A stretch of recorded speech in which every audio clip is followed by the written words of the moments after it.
Welcome, everyone. Thank you for joining our series. My name is Katie Lentini. I'm the Director of Channels here at FutureCom. I want to thank everyone for joining today's presentation hosted by FutureCom and our friends at Trend Micro. At this time, I'm going to go ahead and pass things over to Justin Powell, FutureCom's Senior Sales Engineer, to speak briefly about our services capabilities. Justin? Thanks so much, Katie. I appreciate it. And thanks to everybody who's joined us today. I see a lot of familiar names and a lot of new names, so I appreciate you guys taking the time. As Katie said, my name's Justin Powell. I'm a Senior Pre-Sales Engineer here at FutureCom. I do want to take a second for those who are new to introduce a little bit about FutureCom in case you don't know. We were established in 1991, so we've been around in this space for quite a long time. We're headquartered in Grapevine, Texas, which is in the Dallas-Fort Worth Metroplex, just actually by the airport. And we focus on what we call the 3 Cs. It's cybersecurity, consulting, and cloud. And if you've worked with us or taken a meeting with us, you've seen this diagram before. Normally it's printed out, and I call it our cheat sheet because it's the equivalent of our sales presentation. Because what this diagram shows are the various areas where we provide products, services, solutions. And I want to touch on something I don't think I've really touched on it that much in other webinars. I don't use the term reseller. It's not a term that's in my vocabulary because I don't think there's a lot of value to reselling things. When I talk about what we do, I talk about us being a solution provider. And what I mean by that is that we're not just trying to sell you a box. We're not just trying to sell you some sort of technology. What we want to do with our customers is to understand their business, understand their needs, and come up with solutions that meet those needs. And what I mean by that term solution is it's some combination of technology, services, as well as potentially consulting, maybe managed services, and I'll talk about those here in a minute. But it's the combination of those things that deliver the results that our customers are looking for. That's what we're focused on. So I want to talk a little bit about that, and I'm going to do this very quickly. I think I only have four slides here. I've cut it down, so we'll keep it short. We live in a world that is increasingly complex from a technical perspective. As we started this webinar series, we were all getting used to, quote, working from home. And now I don't even think about it. It's just what I do. It's the new normal, right, in our daily lives. But from an IT perspective, I work with customers every day who are still trying to figure out, okay, how do I secure this new weird hybrid environment where all of my users are dispersed? They're on a crazy number of devices. Data can live in a data center or in the cloud or even in somebody's, PC on their desk at home. How do we deal with that from a security perspective, from a performance perspective, from a monitoring perspective? And we're consistently having those conversations with our customers because, of course, they're dealing with that complexity because we do live in that complex world. But you add to that this second idea that there's definitely a labor shortage. And I'd say in general, there's an IT labor shortage, but it's especially acute in the cybersecurity side of businesses in the U.S. 62% of U.S. organizations say they're understaffed. It takes some number of months to fill cybersecurity positions, and oftentimes what we're finding is that they're either never filled or they have to be modified. The position request has to be modified to fit the available labor. Right? Somebody might not have the skill set you're looking for. Maybe you have to develop that internally or work with a partner such as FutureCom to acquire that skill set. Not to be the bearer of bad news, but it doesn't look like it's going to get better anytime soon. There's a projection that there will be about 2 million people short from a cybersecurity perspective by 2022. And that number 2022 seemed way far in the future. And when I originally put this presentation together, now it seems much, much closer. So, we're not going the right direction. So ultimately what that gives us this fundamental challenge, right? There's increasing complexity, there's resource constraints, and then as with any business, there's a time imperative. You have to get things done, on an annual basis, quarterly basis, before your next report to Wall Street, whatever it is. There's definitely a time imperative. So what IT folks have to sign up for is this idea that they've got to resolve more risk, they've got to do it faster, and they've got to do it with fewer resources. not probably the best job description in the world. There's not a ton of people that are signing up saying, hey, that sounds great. I'd love to do that. And so that's where we come in, or that's where we try to help our customers. And I'll just build that out and talk about this real quick. Because again, we're not just trying to sell you a widget. We're not trying to sell you a box. What we want to do is understand you, understand your needs, understand your business, and then knowing what we know about what we're good at, figure out, hey, are there ways that we can help you, whether it's design or architecture at a high level, or maybe it's a regulatory compliance need, best practice. And I'm not going to read all these to you, but you get the idea. This is just a very brief summary of some of the services that we offer. And so we'd love to engage with you on those. In addition, maybe you have some ongoing quote services needs where you say, hey, I don't want to manage my firewalls, or I don't want to take the time to manage endpoint security. Those are types of solutions that we can provide a fully managed service package for you. So guys, thanks again for taking the time today. I really do appreciate it. And I'm going to hand it off now to our partner, Trend Micro. So Michael Gibbons is going to speak to us. He is the cloud sales engineer at Trend Micro, and he's going to talk to us about one of their cloud solutions. Michael, it's all yours. Awesome. Thank you very much. Good afternoon, everybody. This is Michael Gibbons with Trend Micro. I myself am a cloud sales engineer and a solutions architect, particularly in AWS. A lot of the things I plan on talking about today actually fall very well within what Justin was just introducing to all of you. So I'm really excited and really thankful to be able to have this presentation with you guys. It's very timely with a lot of pertinent situations. So I do want to just get right into it. I know that the topic is emerging security and technology challenges or trends. So we're going to today address the trends with Trend. And what are those trends? So when many of us want to make predictions and identify trends in our market, we're going to look at the big researchers, right? The Gartners, the Forresters of the industry. So in preparation for this webinar, we looked to Gartner to pull statements on the trends and challenges for 2020. And what we came up with is a crucial quote that spells it out for lots of organizations today. And that quote is that the shortage of technical security staff, the rapid migration to cloud computing, regulatory compliance requirements, and the unrelenting evolution of threats continue to be the most significant ongoing major security challenges. For today's session, what I wanted to do is zero in on 3 of these 4 topics, shed some light on them, and then discuss what Trend is doing to help organizations face these challenges. So without further ado, we'll get right into it. Challenge number 1, which Justin actually brought up in his previous presentation as well, is the ongoing shortage of technical security staff. So I don't know where he got his numbers. 2 million was the number in his presentation from a report that I read by Varonis. It says that by 2021, it's actually going to be 3.5 million unfilled positions, right? Fun fact, that is the population of East African country, Eritrea. But it's without saying, and everybody knows about it, that organizations across the United States and the rest of the world alone are struggling to fill positions such as IT security specialist, information security analyst, network security engineer, so on and so forth, right? But this also affects those that are pushing to the cloud as well, because this whole digital push that's transforming IT systems in general is conversely transforming IT employment. And this actually meshes very, very well with what Justin was saying, that, you know, new things are being asked of new people, and people kind of have to put together their own job requirements to make things fit for their organization. But it's true, right? A 2020 Forbes article states that due to this unrelenting wave of cloud adoption, even among the smallest of companies, new roles and expectations are appearing way faster than recruiting can keep up. And this actually plays into our next challenge here, which is this whole cloud computing revolution. So it goes without a doubt that cloud computing definitely has its benefits, right? Old-fashioned IT, where we had to spin up physical servers, was very expensive and it was time-consuming, right?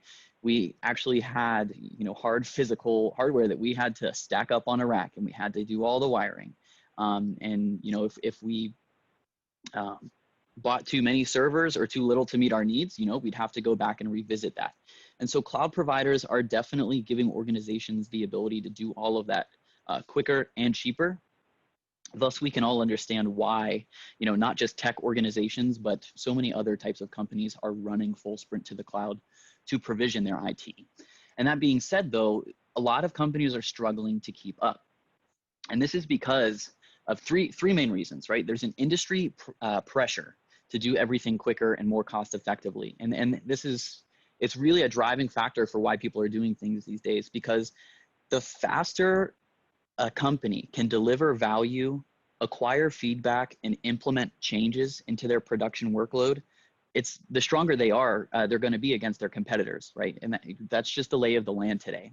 So the problem is that on top of this ever-changing world of IT, there's emerging technologies within the cloud alone, right? AWS, Azure, and Google Cloud all have, thousands of different products and services combined.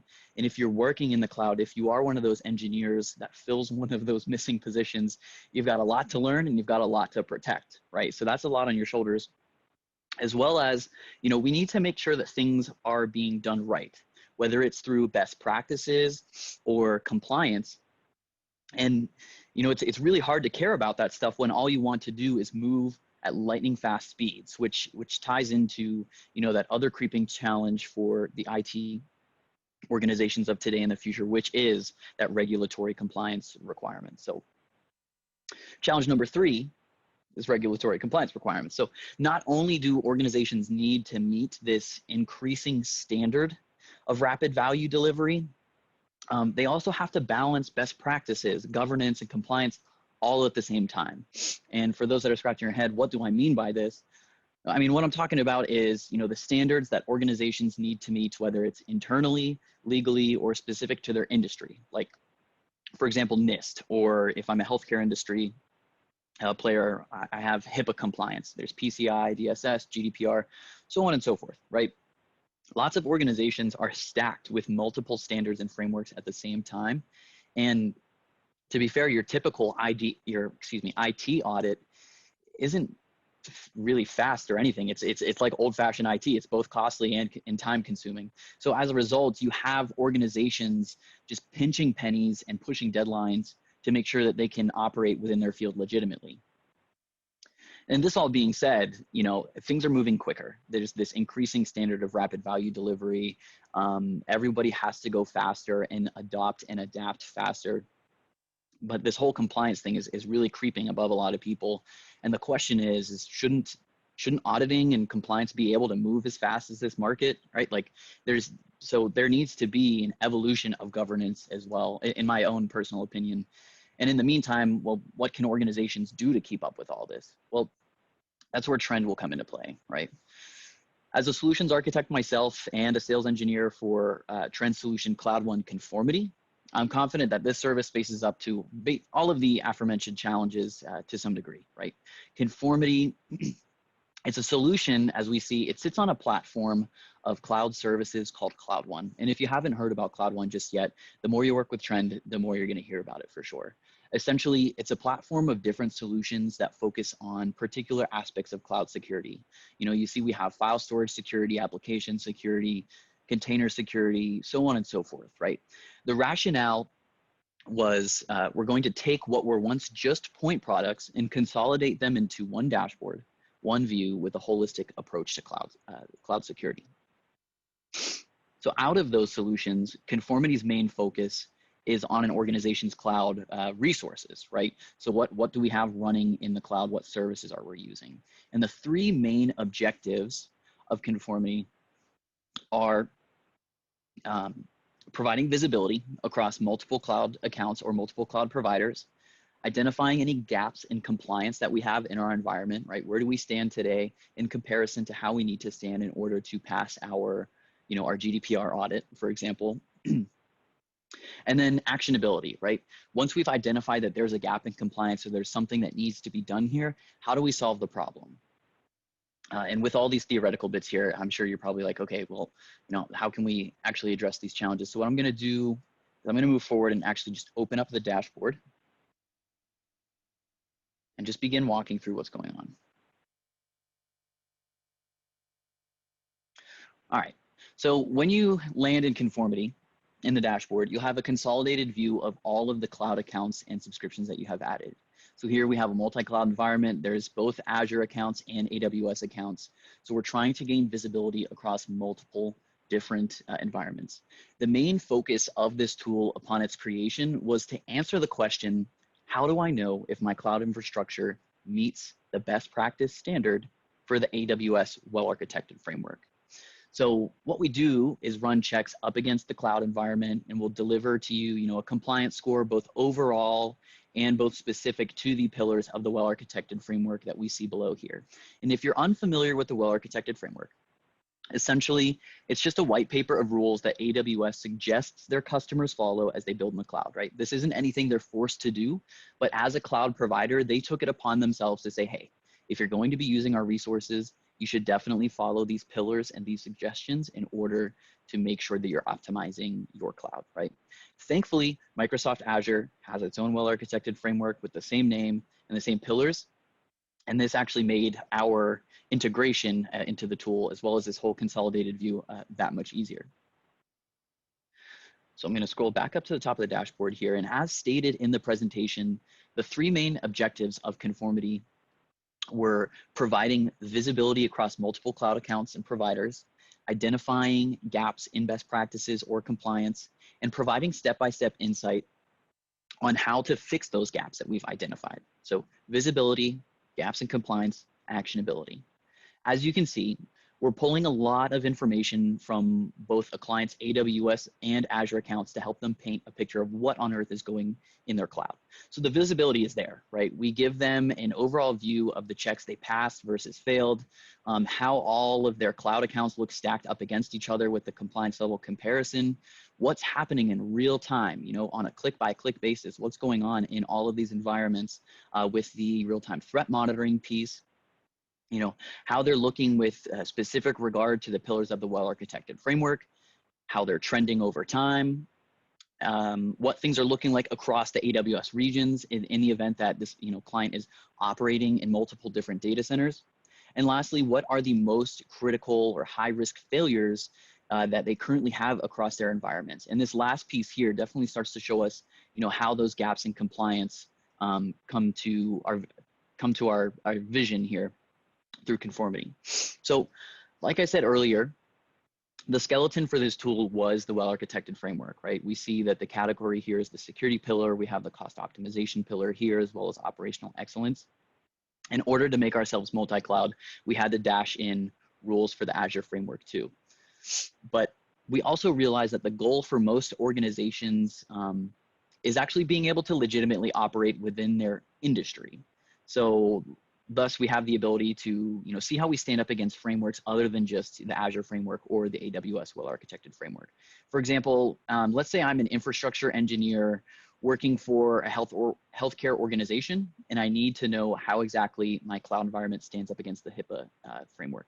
So what I can do here is I can drill down into a specific account, or I can look at all cloud accounts at the same time, but for the sake of the number of checks here, I just want to look at one, and I'll select Browse All Checks. With this view, I get to see how many checks are running up against my environment, how many I've passed, how many I've failed, and I can start to filter down, all the information I have here to make it a little bit more digestible. So if I'm looking for, how I stand up against HIPAA compliance, thankfully we actually have a filter there that allows us to chisel away all of the checks that have nothing to do with HIPAA compliance and look at this account, look at this environment with a HIPAA-focused view here. So the number of checks have chiseled down a little bit, the number of succeeded and failed has broken down a little bit, and now we have, basically a report that tells us, here's how you stand with respect to HIPAA. Now, when time comes around to actually get this work done, we want to be a little bit more progress-oriented. I can deselect the successes here, and now I basically have a laundry list of all the things I need to do in order to pass that HIPAA audit, right? So before auditing time comes around, we've got this work to get done. Let's go get it done.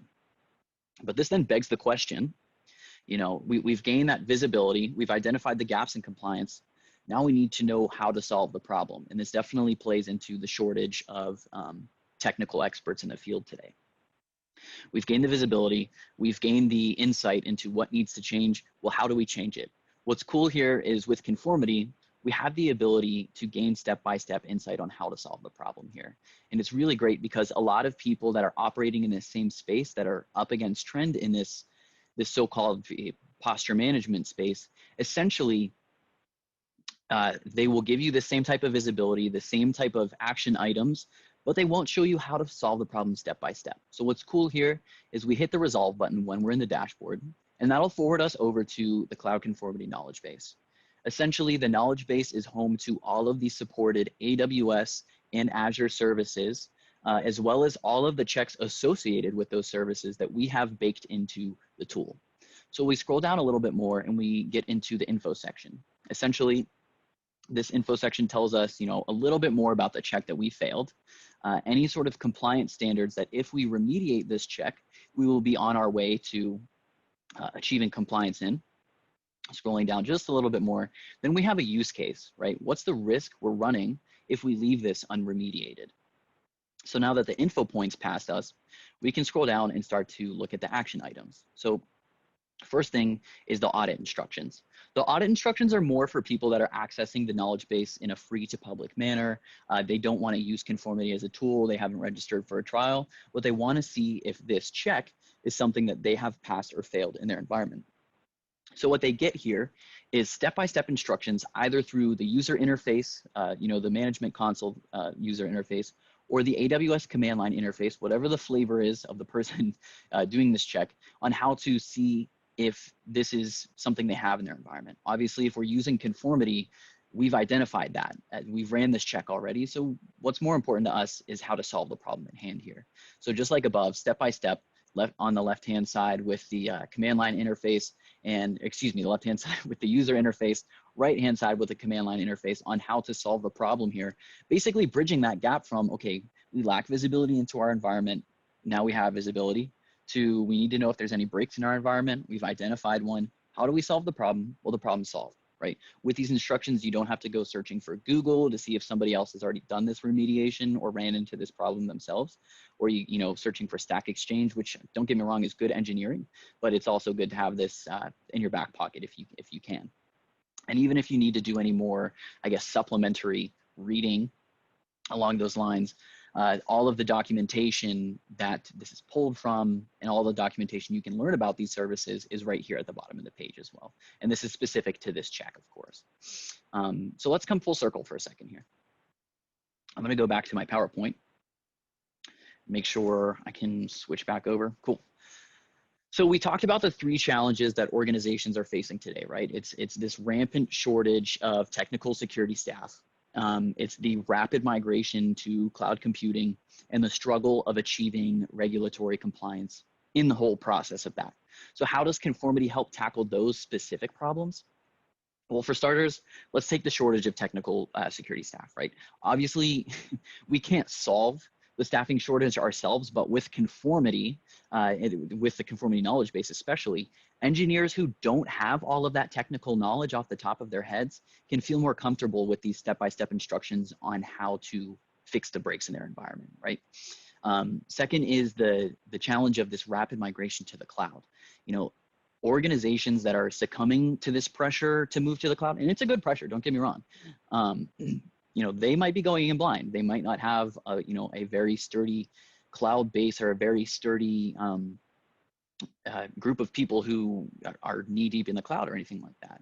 And so the thing is they don't have to be. What's good is they can figure it out as they go, and lots of companies are figuring it out as they go. But with conformity, they have a set of training wheels that's going to help carry them through that cloud journey, right? So it's going to help them identify where they need to be, how they can improve. And then lastly, this challenge of regulatory compliance, right? As stated earlier, getting through an audit is both an expensive and time-consuming process depending on who you're working with. But organizations in today's competitive realm, no matter how fast it's going, they have to get quick insight into their posture and what they can change. So with conformity's framework filters and even framework reports, IT leaders then get that insight within just a few clicks. And I'm more than happy, during the Q&A to dive back into any of the details or any of this stuff. But before we, transition out, I just want to say thank you to everybody for the ability to share this information with you. A couple action items for everybody in the audience, and this goes to the FutureCom people as well. By all means, please stay in touch. I'm sure through FutureCom, you guys have access to my contact information. I'm more than happy to do a one-on-one, technical walkthrough into the tool, show you what's going on under the hood. And even, if you do have client engagements, customer engagements that are interested in this, please feel free to loop Trend in, right? We're more than happy to lead that enablement process for you guys. So without further ado, I want to say thank you and pass it over to the FutureCom team. Thank you, Justin and Michael. This does conclude the presentation portion of our webinar. We're going to go ahead and go to the Q&A panel and address the questions that have come in for our speakers. So without further ado, I'm going to go over to start our questions. The first one that we have here is, can you demonstrate how conformity ties in with industry standards? Sure, cool. So I'm going to dive back in the dashboard here. And how we tie in with other industry standards. So, we looked at HIPAA compliance, and that was one of the standards that we have baked into the tool. We have that view where we can take all of the checks that have been ran up against our environment, and we can, break it down into any other framework that we want. So let's say I'm an organization that needs to make sure I'm, PCI or GDPR stacked. I can put all of those into one report and zero in on those as well and start to look at what needs to change from that perspective. And like I said, the progress-oriented way of going is deselect all the successes and you have your laundry list of things to do, so to speak.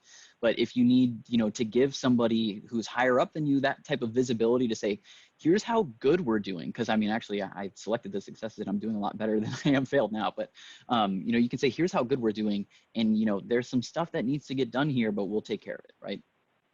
What's even cooler is that we have the view by standard or framework view, essentially, where I have a drop-down list of a number of different reports that are currently baked into the tool. And this is updated on a bi-weekly basis. We're trying to get as many of these standards baked into the tool as much as possible. But this comes through customer feedback, right? Things to see on the roadmap would probably be CCPA and other new coming reports like that. So we can take HIPAA, for example. Let's go back to that example. I'll scroll down, and now I actually have a report that shows me how I stand with specific regards to the controls of the well-architected, not the well-architected framework, the controls in the HIPAA compliance framework. So if you actually really need to forward this off to somebody, whether it's in internal audit or whether it's your third-party guys that are taking a look at you, you can generate a report. You make a PDF out of that and send that off to them, and they have access to that information. So hopefully that answers your question, and I don't want to spend the entire time on just that one. So are there any other questions? There's some more questions, but that was great. Thank you for diving back into that. For sure. To answer that, it looks like it was answered well. Here is another one. Can administrative access be granted by department so that department head only has access to their department reporting results? 100%. Yeah. So what I can do here is in the administrations tab, I get to start to play around who's a user and who gets to see what, right? So I can click on any of the teammates that I have in here, and I myself am an administrator, but if somebody needs to get bumped down, I'm going to pick on Alfredo here. I can start to customize what they get to see. So if there's only a number of accounts that I want them to read only, I will just select all of those accounts and everything else can be no access, right? Awesome. That's easy. All right, let's continue along. Can we get timely notifications for when new services violated the rules? Yeah, 100%. So for that, what I'll do is I'll go back to my HIPAA environment, and let's say, I'll get back into the role play of being the infrastructure engineer of this environment. I'm the one in charge of making sure everything in here is buttoned up and in tip-top shape. What I can do is a number of different things to communicate what's going on in conformity out to other sources of information. So I can have it sent to my email, I can have it sent to my phone, or if I wanted to even create my own little ticker channel in Slack that shows me every time a new alert comes up, I can do that as well. And we will also bake into somebody's change management system as well. So if they're using ticketing like Jira, Zendesk, or ServiceNow, we'll have it configured automatically to go straight to Jira if that's what they want to. So that's awesome. Thank you. How many admins can access the console? Can they access just to see audit reports and not make changes? So yeah, I think we covered that in the other question there, which is how many can make. As you can see, just about everybody on my team here, except for Justin and some others, are marked as administrators. Now, as the administrator, I fully have the ability to dock anybody's access here, right? So if somebody needs to be read only and they're just looking at the reports, I have that ability to do that for sure. Okay. This is a great one. Are there any current or future planned auto remediation functionalities for basic problems? Yeah, so that's a fantastic question. And so what I will do is I'll scroll all the way down to the bottom here, and I'll go to our auto remediation project. And essentially, it's an open source project that was built in tandem with Conformity, soon to be fully baked into our support system.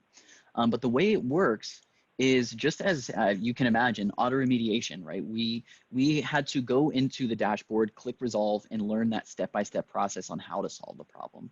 But what's cool is there are instances where we can solve some stuff automatically without even having to open the dashboard, without even having to know that there was an alert introduced. And the way that works, I don't want to get too technical of it, but if I make a change to my HIPAA environment that sways me from compliance, for example, one of my storage buckets that's private and holds very, very sensitive data, somebody gets in there, makes a change to it, and makes it public for everybody to see, I have big fines waiting for me, but also Conformity is going to pick that up in real time if configured properly, and then it'll communicate that back to AWS resources that'll say, hey, Lambda functions, go do this cleanup work for me because it's set up for auto remediation, and that will be closed to private immediately, right? The second that Conformity picks up on that bucket is public, it immediately switched to private, and you can have those type of alerts forwarded off to you as well.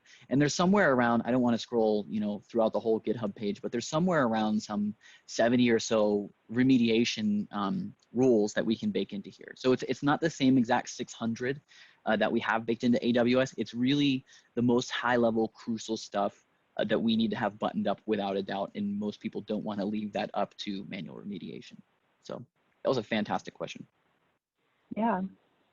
And this one, what cloud providers are supported besides AWS, and are the features the same for each provider? Sure. So very, very good question. Right now we have AWS and Azure in support, in full support. We used to be in Azure beta. Now we are 100% live and are confident that we hold a very strong place in today's market with that. Google Cloud, GCP, is on the roadmap for 2021. We're pushing very, very, very strong to have that integrated as well. The way that Conformity was built in general, from the get-go, as I stated in the presentation, it was built up against AWS as well-architected framework. So right off the bat, right out of the gate, the goal was to be as strong as we possibly could be with AWS. Now, that being said, we are playing some catch-up work with Azure, right? We're up to around 600 rules in Conformity specific to AWS, and Azure is up to around 200 these days. So what we'll do is on a bi-weekly basis, we're doing these sprints where we bake in as many rules as possible, release them, and then let them go live and continue to take customer feedback to implement new things. Now, the feature parity between AWS and Azure, we're seeking full parity. But at the moment, something like real-time threat monitoring is specific to AWS because that's the type of access we're able to get into AWS.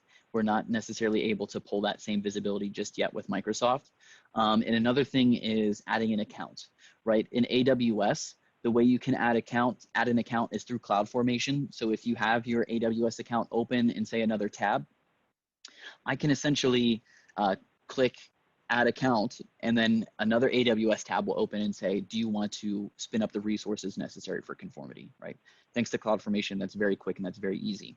With Azure, it's a little bit different. What we have to do is go into, I don't want to get really into the weeds here. It takes a little bit more configuration. We go to Active Directory, we set up an access application, we allocate the access, and now we have that same exact visibility. Just takes all of about 5 minutes more. Okay, that's great to see that roadmap. Thank you. Yeah. I have another one here typed in the chat to me. How is it licensed?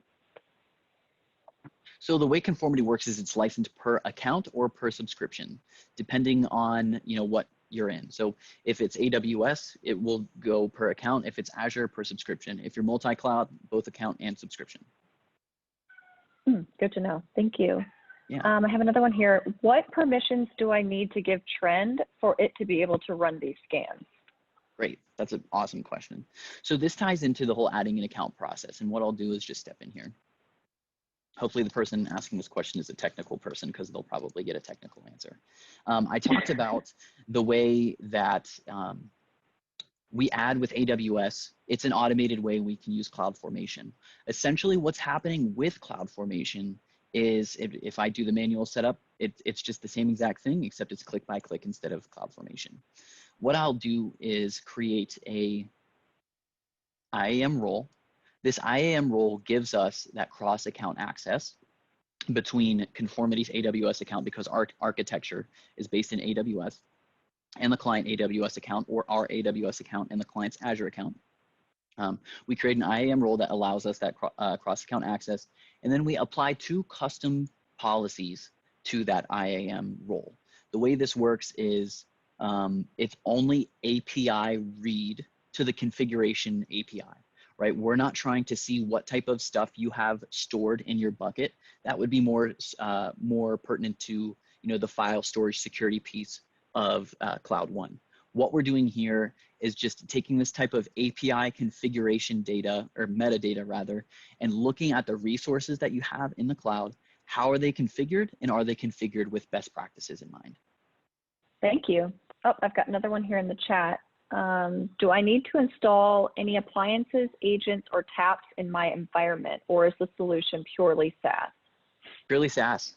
Yeah, that's a great question, because a lot of people, whenever I'm in conversations with prospects that are very interested in this tool, they're like, is it going to be expensive, in the sense of, am I going to have to allocate any new servers or anything to host this on?